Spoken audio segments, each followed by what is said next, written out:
There was a certain man there whose hand was withered, and the Pharisees were asking Yeshua, right? They're ready for this fight, aren't they? Saying, is it permitted to heal on the Sabbath?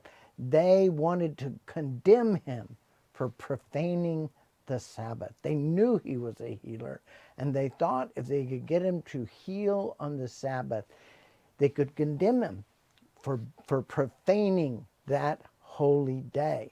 What does Yeshua do? He speaks from the heart of Yehovah. Who among you who has one sheep, if on the Sabbath it falls into a pit, will not grab it and pull it from there? It makes perfect sense to us if we're following the spirit of the law rather than the letter of the law. How much more is a man worth it than a sheep? Therefore, it is permitted to do good on the Sabbath. In fact, one might say the Sabbath is for doing good.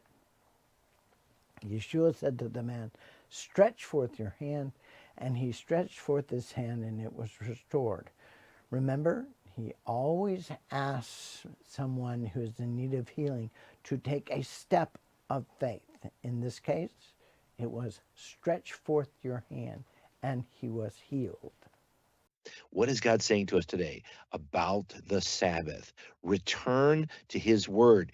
Isaiah 56, I read it plainly for you.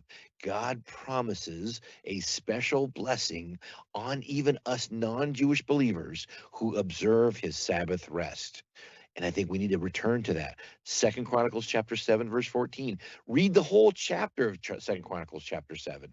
It's about us returning to the God of our forefathers and the God of our ancestors. So let's do that today. Let's make a commitment to observe the Sabbath rest. It starts on Friday night, to focus our lives. Maybe you have to work on the Sabbath, but maybe you could ask for the Sabbath off. Patrick did that with his job, and I've done that with my job, my business. So, Lord, help us to begin to understand what the spirit of the Sabbath is all about and return our hearts to you. Bashem Yeshua HaMashiach. What that means in Hebrew is in the name of and the merit of Jesus, our Messiah. Living roots, drawing us close.